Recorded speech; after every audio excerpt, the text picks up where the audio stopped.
누군가에게 무언가를 준다는 것.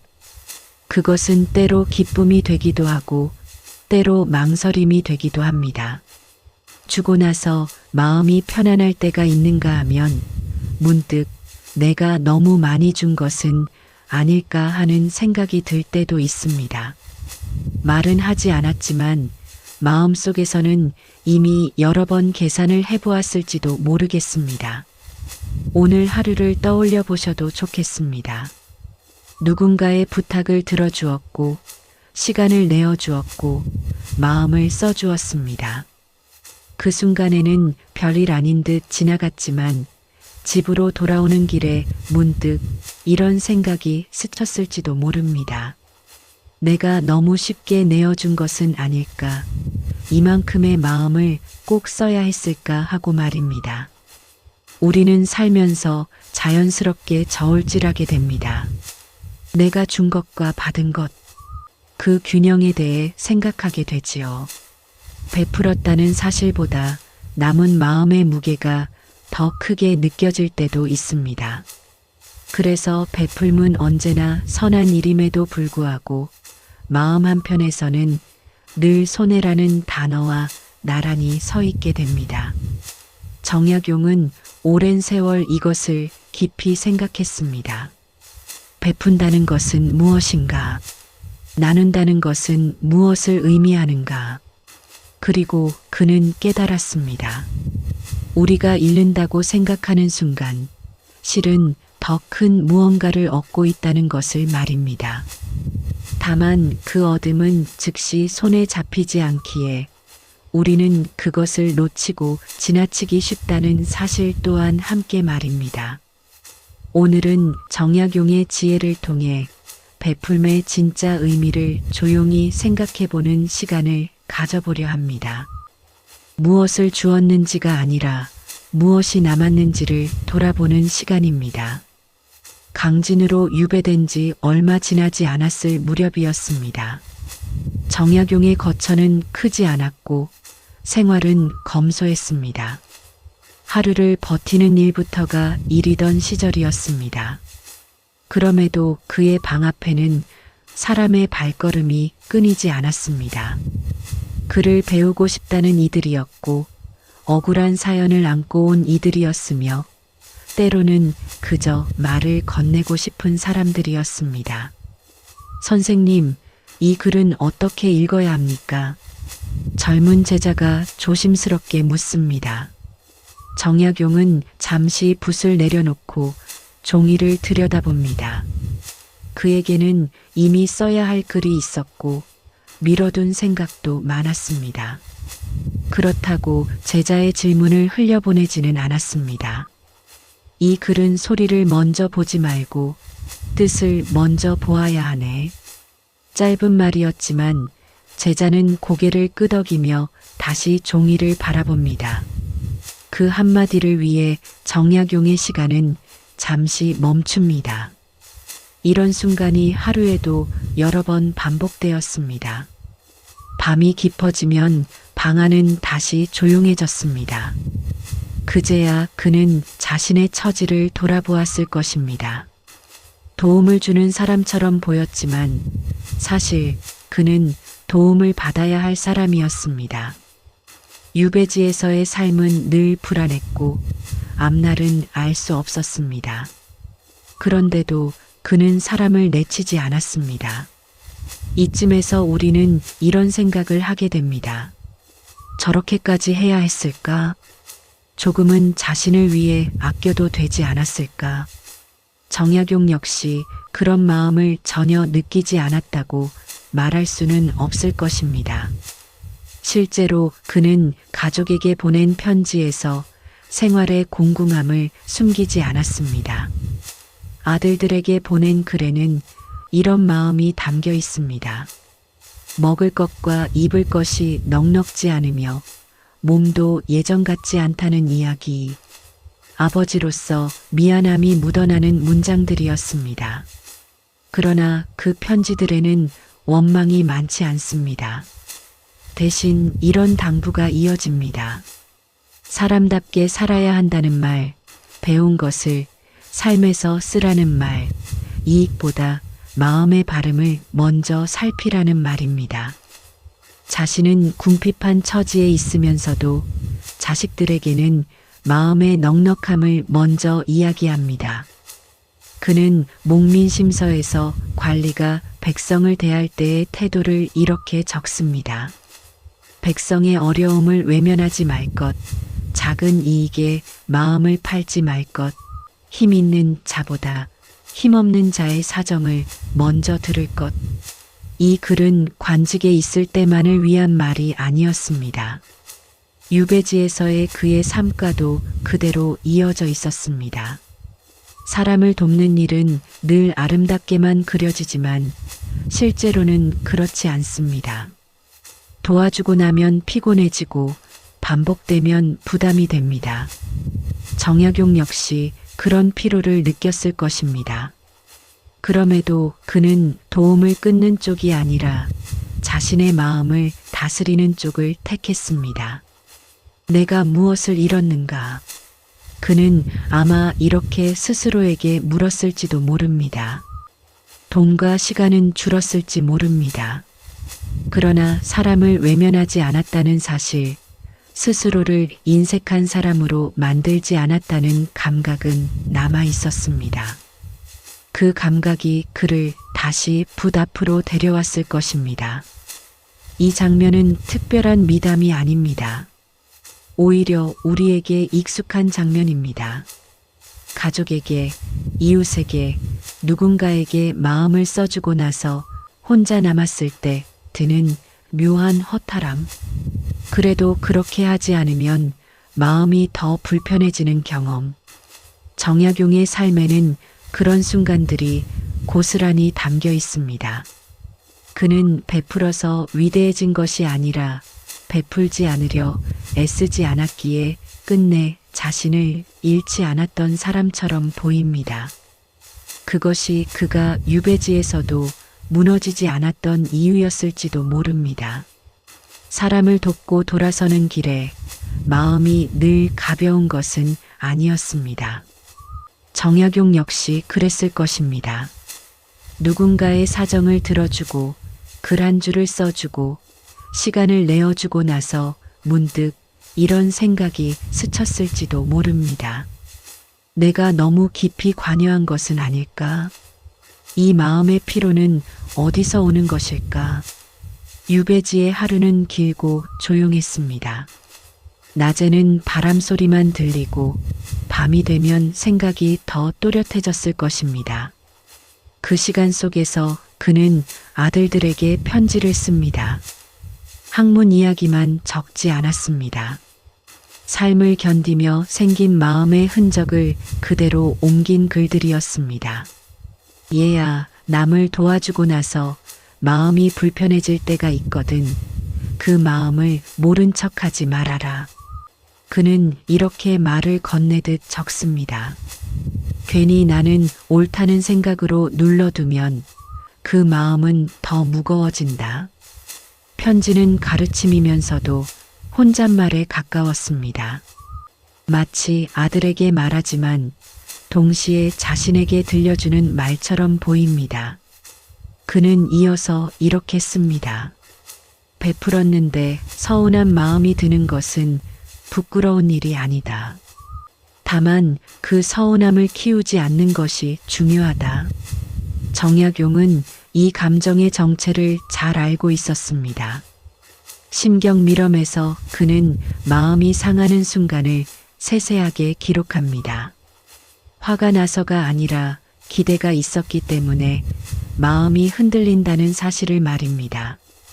베품 뒤에 남는 피로는 행동에서 오는 것이 아니라 마음속에서 조용히 생겨나는 계산에서 비롯된다고 보았습니다. 아들들에게 보내는 편지에는 이런 문장도 있습니다. 남이 내 마음을 알아주지 않는다고 해서 내 마음까지 좁아지지는 말거라. 이 말에는 다짐이 묻어 있습니다. 그는 아마도 여러 번 마음이 알아주지지 않는 순간을 견뎌왔을 것입니다. 관직에 있을 때도 유배지에서도 사람의 반응은 늘 기대와 같지 않았을 테니까요. 목민심서에서 그는 관리의 태도를 말하며 이렇게 적습니다. 은혜를 베풀고도 기록하지 말고 원망을 들어도 오래 품지 말라고 말입니다. 글로는 담담하지만 이 문장은 경험이 없으면 쓰기 어렵습니다. 사람을 대하며 수없이 마음이 달아본 사람의 문장입니다. 그는 아들들에게 다시 적습니다. 도움을 주었으면 그걸로 끝이라 여겨라. 그 다음을 기대하면 그때부터 내 마음이 내 발목을 잡는다. 말투는 부드럽지만 단호합니다. 이것은 도덕의 문제가 아니라 마음을 지키는 문제였기 때문입니다. 이 대목에서 우리는 고개를 끄덕이게 됩니다. 도와주고 나서 그래도 한마디쯤은 하고 기다려본 기억이 있기 때문입니다. 그 기다림이 길어질수록 처음의 선의는 점점 다른 얼굴로 변해갑니다. 서운함이 되고 억울함이 되고 때로는 스스로를 소모시키는 감정이 됩니다. 정약용은 그런 변화를 경계했습니다. 서운함 자체를 나쁘다고 보지 않았습니다. 다만 그 감정이 마음의 중심을 차지하도록 내버려 두지 않으려 했습니다. 그는 감정을 없애려 하지 않고 감정의 자리를 낮추려 했던 사람입니다. 아마도 어떤 날에는 편지를 쓰다 말고 붓을 내려놓았을지도 모릅니다.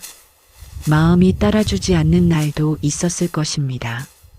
하지만 그는 그날의 마음을 이유로 사람을 원망하거나 관계를 끊지는 않았습니다. 대신 마음을 돌아보는 쪽을 택했습니다.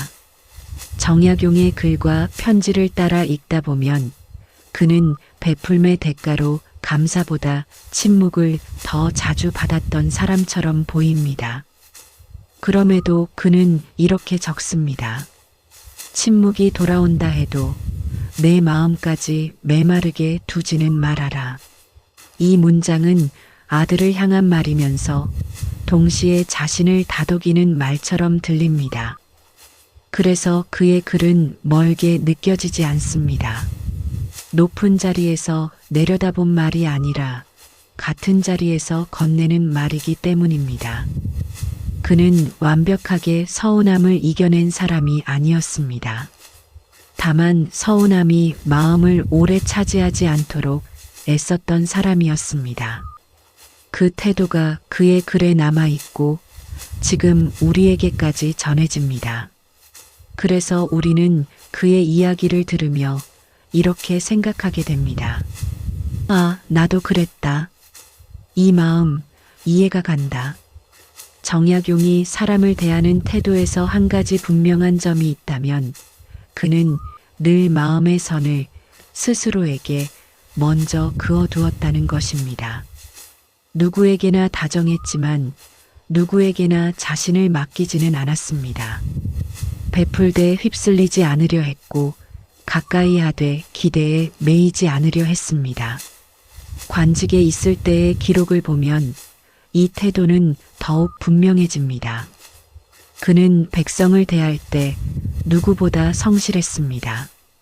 억울한 사연을 그냥 넘기지 않았고 밤늦도록 송사를 들여다보았습니다.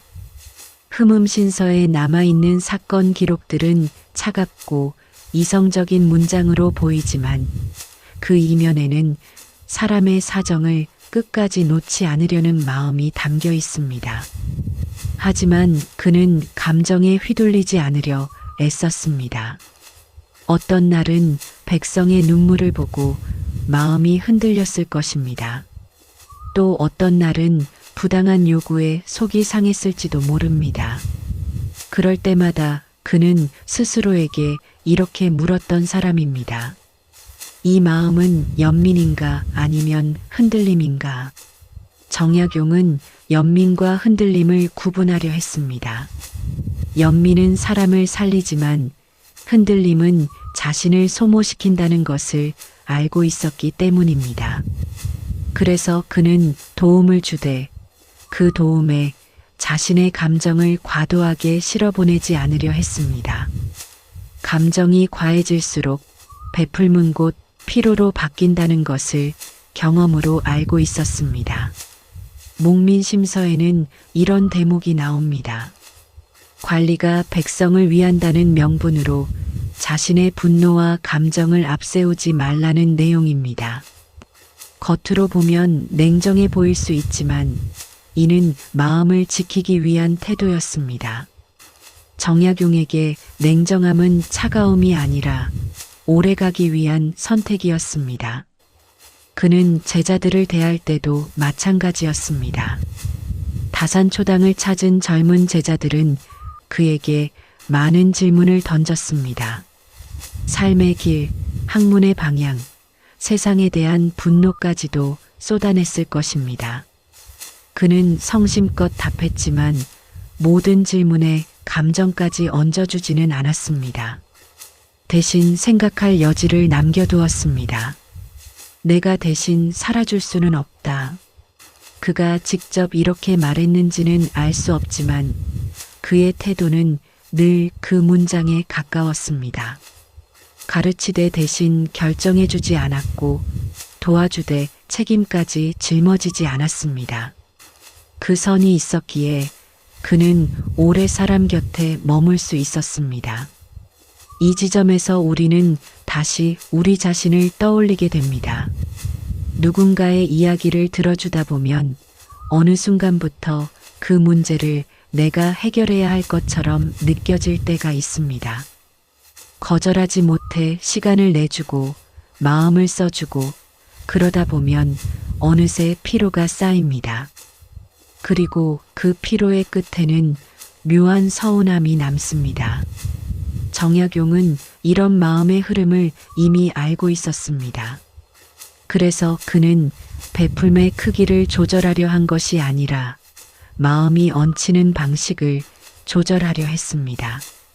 행동은 같아도 마음의 태도에 따라 결과가 달라진다는 것을 알았기 때문입니다. 유배지에서의 삶은 그에게 많은 것을 빼앗았지만 동시에 많은 것을 분명하게 만들어 주었습니다. 누구에게 어디까지 마음을 내어주어야 하는지, 어디서 멈춰야 하는지, 그는 그 경계를 글로 남겼고 태도로 보여주었습니다. 그래서 그의 베풀문 요란하지 않습니다. 대신 오래갑니다. 감사가 돌아오지 않아도 그 사실에 마음이 크게 흔들리지 않습니다. 그는 이미 알고 있었기 때문입니다. 베풀고 나서 마음이 편치 않다면 그것은 베풀미 잘못된 것이 아니라 마음이 너무 앞서간 신호일 수 있다는 것을 말입니다.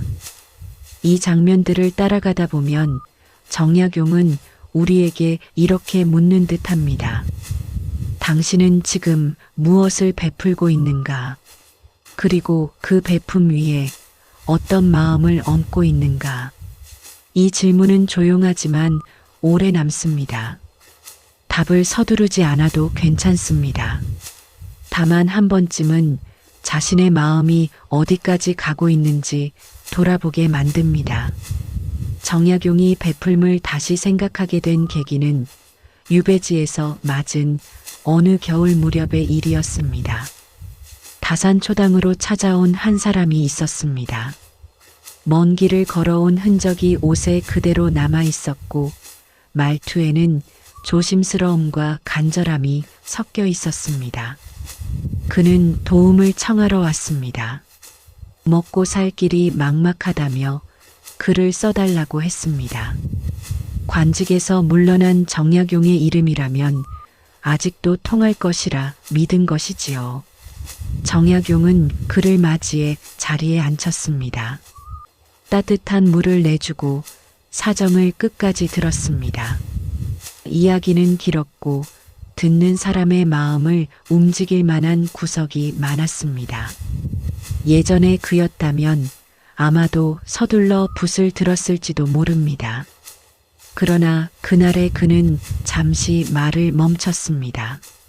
글을 써주면 그 다음은 어찌하겠소? 상대는 잠시 말이 막혔습니다. 그 질문을 예상하지 못한 듯 했습니다. 정약용은 부드럽게 다시 말했습니다. 이 글이 오늘을 넘기게 해줄 수는 있겠지요. 하지만 그 다음 날은 누가 책임지겠습니까? 그는 냉정해 보일 수 있는 말을 했지만 그 속에는 오랜 사유가 담겨 있었습니다. 도움을 주는 것이 늘 선한 결과로 이어지는 것은 아니라는 사실을 그는 이미 여러 번 보아왔기 때문입니다. 순간의 연민으로 건넨 손길이 오히려 사람을 더 의존하게 만드는 경우도 있다는 것을 말입니다. 이런 생각은 심경미럼 곳곳에 드러납니다. 마음을 다스리는 가장 큰 적은 외부의 유혹이 아니라 자기 안에서 솟아나는 감정의 과잉이라고 그는 말합니다. 선한 의도조차 지나치면 그 끝은 혼란으로 흐를 수 있다는 경계입니다. 정약용은 결국 그 사람에게 글을 써주지 않았습니다. 대신 다른 길을 함께 생각했습니다. 무엇을 할 수 있는지, 무엇을 배워야 하는지, 어디에서 다시 시작할 수 있는지, 그는 시간을 들여 이야기를 나누었습니다. 그날 다산초당에서 오간 말들은 기록으로 남아있지 않지만 그 태도만은 그의 글 전반에 흐르고 있습니다. 이 장면을 떠올리면 우리는 마음이 불편해질지도 모릅니다.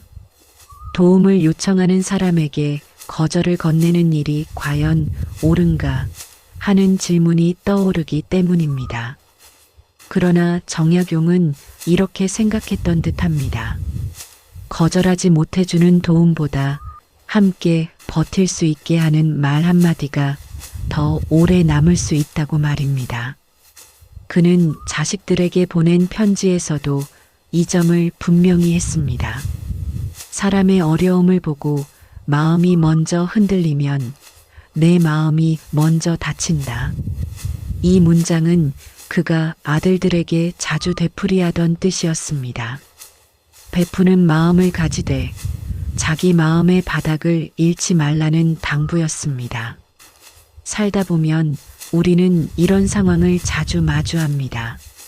누군가의 부탁을 거절하지 못해 마음이 무거워지고 도와주고 나서도 괜히 불편한 기분이 남는 경험 말입니다. 그럴 때 우리는 흔히 이렇게 생각합니다. 내가 너무 계산적인 건 아닐까? 내가 차가운 사람은 아닐까? 정약용의 사유는 이 질문을 다른 방향으로 이끕니다. 그것은 차가움의 문제가 아니라 지속의 문제라는 것입니다. 오늘의 선의를 내일도 지키기 위해서는 마음을 아끼는 법을 알아야 한다는 뜻입니다. 목민심서에서 그는 관리가 백성을 사랑하되 사사로운 감정으로 판단하지 말라고 말합니다. 사랑과 감정은 닮아 있지만 같지 않다는 뜻입니다. 사랑은 기준을 세우고 감정은 기준을 무너뜨립니다. 베품도 마찬가지입니다. 기준 없는 베풀문 결국 자신을 소모시키고 소모된 마음은 오래 선하지 못합니다. 정약용은 유배지라는 제한된 공간에서 오히려 인간의 마음이 어디까지 버틸 수 있는지를 깊이 관찰했습니다.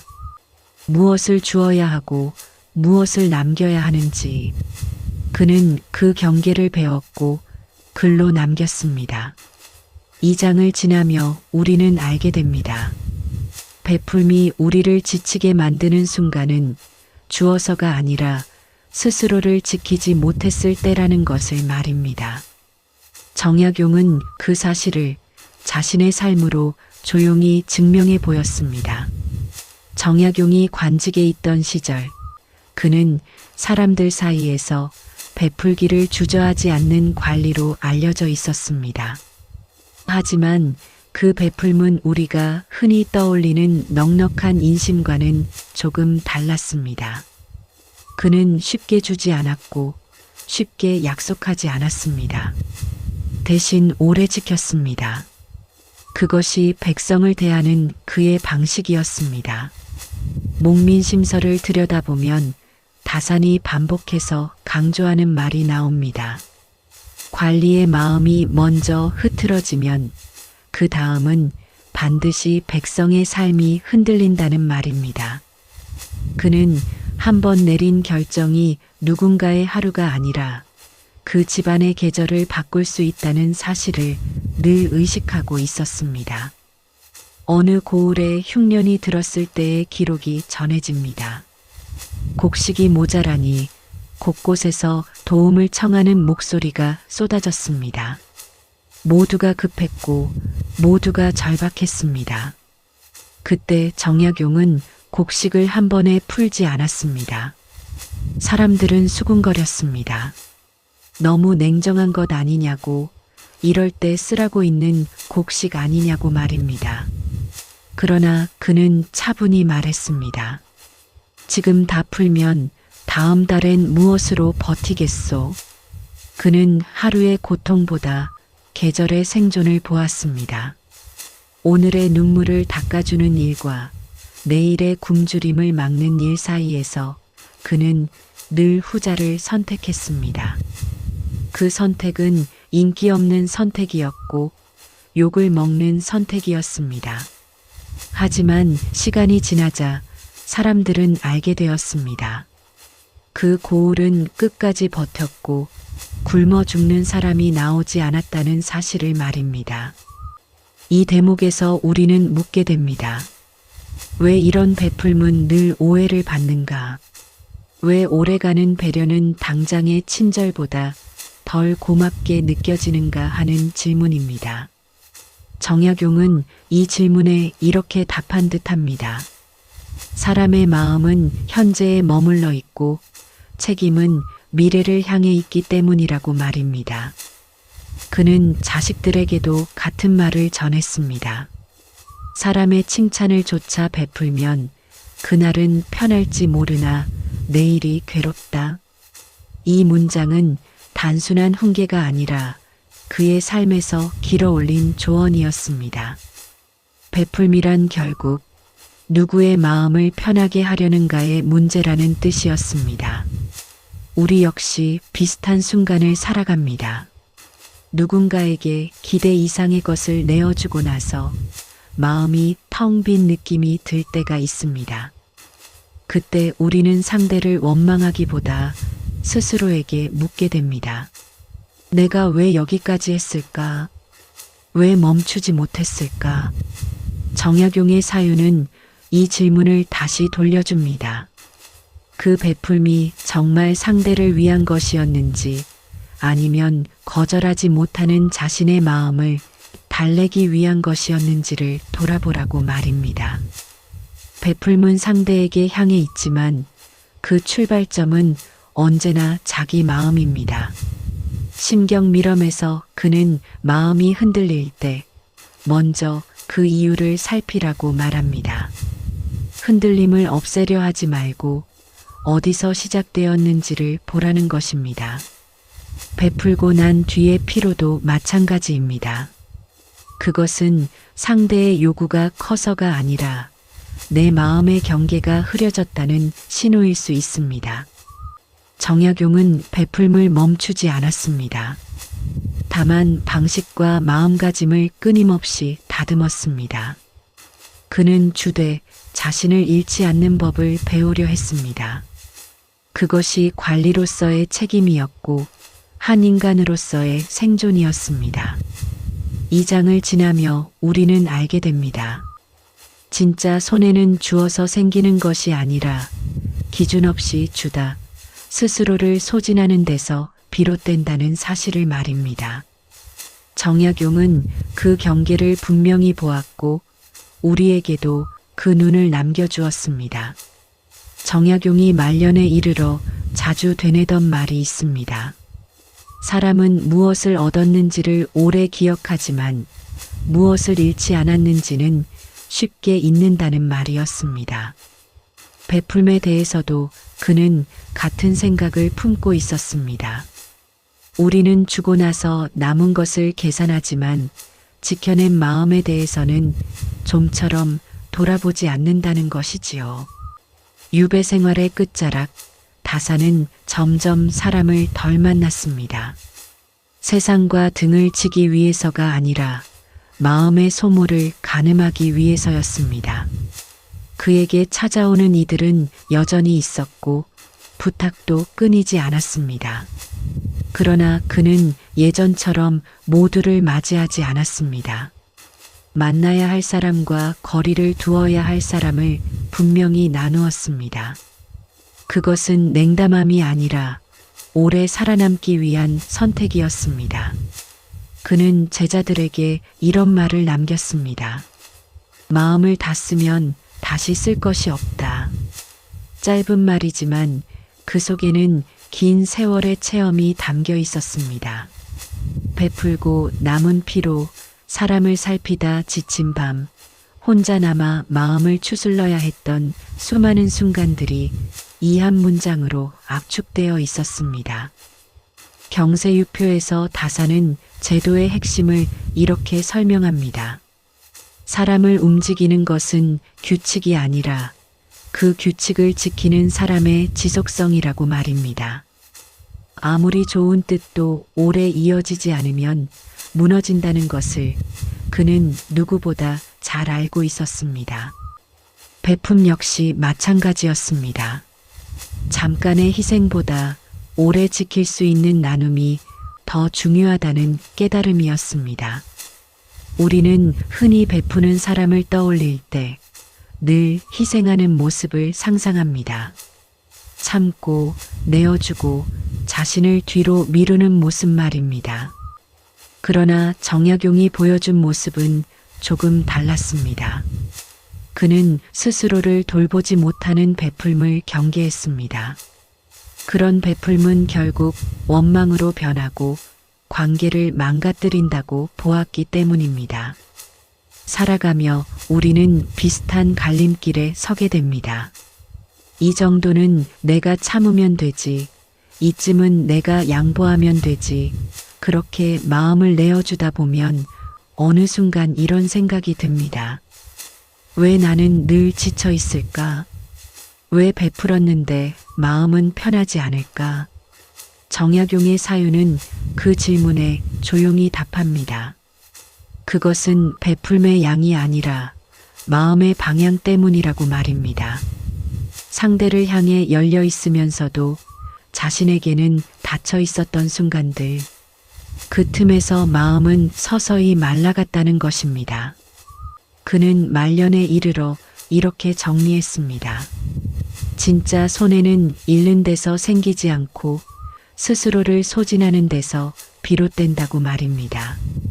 반대로 진짜 이득은 더 많이 갖는 데 있지 않고 끝내 잃지 않은 마음에 있다고 보았습니다. 이제 우리는 알게 됩니다. 베푼다는 것은 덜 갖는 일이 아니라 더 오래 버티는 일이라는 것을 말입니다. 정약용이 유배지에서, 관직에서, 가족에게 보낸 편지 속에서 끝내놓지 않았던 것도 바로 이 지점이었습니다. 미워하지 않을 용기처럼 베풀매도 용기가 필요했습니다. 그것은 끝까지 자신을 지키는 용기였습니다. 이 사유를 가만히 품고 나면 베풀음은 더 이상 두려운 일이 아닙니다. 무엇을 잃을까 계산하는 대신 무엇을 지켜야 할지를 먼저 생각하게 됩니다. 정약용은 그 길을 걸었고 그 흔적을 우리에게 남겼습니다. 조용하지만 단단한 지혜로 말입니다. 우리는 살아가며 수없이 주고 또 잃었다고 느끼며 살아옵니다. 누군가에게 시간을 내어주고 마음을 내어주고 때로는 기회를 양보하면서 스스로를 설득합니다. 그래도 괜찮다고, 이것이 옳은 선택이었다고 말입니다. 그러나 하루가 끝나고 조용히 혼자 남았을 때 마음 한편이 허전해질 때도 있습니다. 베풀었는데 왜 이렇게 피곤한지, 잃은 것은 없는지 스스로에게 묻게 되는 순간입니다. 정약용의 삶을 따라오다 보면 그는 이 질문을 피해가지 않았다는 것을 알게 됩니다. 유배지에서의 고단한 날들, 관직에서의 책임, 가족을 떠올리며 써내려간 편지 속에서 그는 늘 같은 고민을 하고 있었습니다. 무엇을 주어야 하는가가 아니라 무엇을 끝까지 지켜야 하는가라는 질문 말입니다. 그는 베풀음을 미화하지 않았습니다. 대신 베풀음의 무게를 정직하게 바라보았습니다. 주는 행위 자체가 선이 되는 것이 아니라 그 마음이 오래 버틸 수 있는가를 더 중요하게 여겼습니다. 한 번의 희생보다 지치지 않는 기준이 필요하다고 보았습니다. 그래서 그는 베풀면서도 스스로를 돌아보는 일을 멈추지 않았습니다. 우리의 일상도 다르지 않습니다. 가족에게, 사람들에게 일에 마음을 쏟으며 살다 보면 어느 순간 이런 생각이 스칩니다. 나는 왜 이렇게 늘 부족한가? 왜 마음이 채워지지 않는가? 정약용의 사유는 이 질문을 이렇게 바꿔줍니다. 혹시 너무 많이 주느라 정작 자신에게 남겨두어야 할 마음까지 내어준 것은 아닌지 돌아보라고 말입니다. 베푼다는 것은 포기하는 일이 아니라 선택하는 일입니다. 무엇을 주고 무엇을 남길지 스스로 정하는 일입니다. 그 선택이 분명할수록 베풀문 짐이 아니라 삶의 질서가 됩니다. 정약용이 말한 지혜는 바로 여기에 있습니다. 더 많이 주는 사람이 되라는 것이 아니라 오래 흔들리지 않는 사람이 되라는 당부입니다. 이제 이 시간을 마무리하며 오늘 하루를 조용히 돌아보셔도 좋겠습니다. 오늘 내가 준 것은 무엇이었는지, 그리고 그 안에서 끝내 지켜낸 마음은 무엇이었는지 말입니다. 잃은 것보다 남은 것을 떠올릴 수 있다면 그것으로 충분합니다. 정약용의 지혜는 늘 거창하지 않습니다. 오늘의 선택을 내일도 지킬 수 있는지 그 마음을 스스로에게 묻는 데서 시작됩니다. 베푸는 것과 잃는 것 사이에서 진짜 손해가 무엇인지를 아는 사람, 그 사람이 결국 가장 오래 평온한 사람일 것입니다. 끝까지 함께 하신 분들 복 많이 받으세요. 내용이 좋으셨다면 구독과 좋아요 부탁드립니다. 감사합니다.